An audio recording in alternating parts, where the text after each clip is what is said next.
जिस टाइम आप लोन लेने गए थे ना, तो बैंक मैनेजर ने आपको एक लिस्ट दी थी।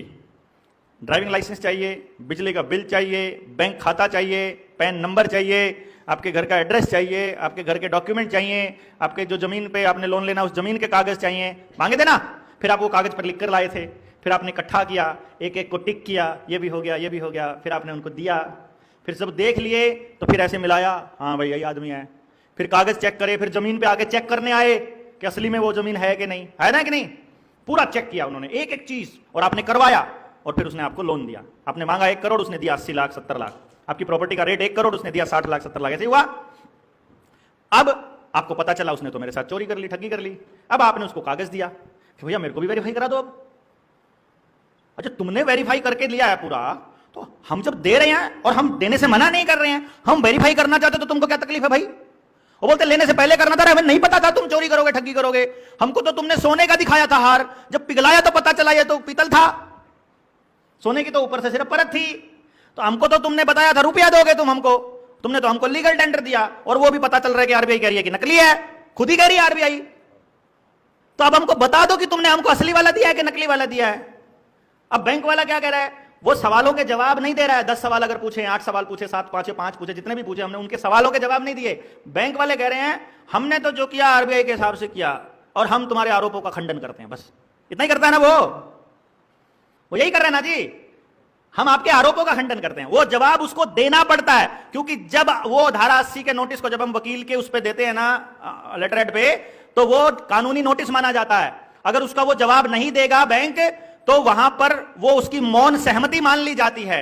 जब उसकी मौन सहमति हो जाती है तो फिर कोर्ट में एडमिसिबल होता है। इसीलिए उनको कुछ ना कुछ जवाब देना पड़ता है, और वो कुछ ना कुछ जवाब में सिर्फ इतना लिखते हैं कि हम तो आरबीआई के हिसाब से चल रहे हैं। अब भैया तुमने अपनी गर्दन अपने आप हमारे हाथ में पकड़ा दी। तुमने अगर ये कह दिया कि हम तो आरबीआई के हिसाब से चल रहे हैं, तो अब हम आरबीआई से पूछ लिए कि तुम किसके हिसाब से चल रहे हो, तो आरबीआई कहती है हमारे पास तो लीगल रुपये का कोई कागज ही नहीं है। फंस रहे हैं वो मतलब क्या हो रहा है, आप क्या सोच रहे हो कि जनता सरकार मोर्चा ढीला चल रहा है, जनता सरकार मोर्चा कुछ मदद नहीं कर रहा है। अरे भैया, जब जाल बिछाते हैं तो शिकारी खड़ा होकर कूदता थोड़ी है उस जाल के आसपास, वो पेड़ के पीछे बैठ जाता है कि फंसने दो ना, आएगा पंछी आएगा। तो ये जाल बिछ रहा है, आप नहीं समझ रहे हो। वो फंस रहे हैं, वो आपके घर की कुड़की करके फंस रहे हैं, वो आपके घर का ताला लगा के फंस रहे हैं, वो जल्दबाजी में नोटिस निकाल रहे हैं। जो नोटिस निकालने की प्रक्रिया सारी गैर कानूनी कर रहे हैं। वो एक नोटिस आना चाहिए, फिर दूसरा नोटिस आना चाहिए, फिर तीसरा नोटिस आना चाहिए, वो कुछ नहीं कर रहे हैं। वो जब गैर कानूनी काम कर रहे हैं वहीं तो वो फंस रहे हैं। आपका घर परमानेंट आपका होने वाला है जहां भी वो गलत काम कर रहे हैं। पर एक बार थोड़ी हिम्मत से काम लो और एक बार संगठन से खड़ा कर दो, फिर देखना खेल इनका, तो सबको लपेटेंगे। ये जाल तैयार हो रहा है, डोंट वरी, चिंता मत करो। हमको चिंता है जिन भाइयों के साथ अत्याचार हो रहा है। जब हम किसी अनजान आदमी के दर्द से भी विचलित हो जाते हैं, तो ऐसा थोड़ी है कि जो जेएसएम से जुड़ा हो उसके लिए हम इतने कठोर हो जाएंगे। लेकिन फिर हमें लगता है कि यार, अगर अभी देखो ना, इतना बड़ा आंदोलन हुआ किसानों का, 750 किसानों ने अपना बलिदान दिया ना वहां, 7.5 लाख लोग ने अपना, 7.5 लाख से ज्यादा लोगों ने अपना बलिदान दिया देश की आजादी के उसमें, कि नहीं? कि अगर करोड़ों लोग अगर आजाद होते हो तो लाखों लोगों के मरने में क्या तकलीफ है भाई। तो ये समझो तुम भगत सिंह हो हमारे आजादी के इस आंदोलन के, वरना आजादी इतनी सस्ती होती तो भगत सिंह खुद अपनी जान को दांव पे थोड़ी ना लगाता भाई। आजादी इतनी महंगी होती है दोस्तों कि उसके लिए मरा जा सकता है।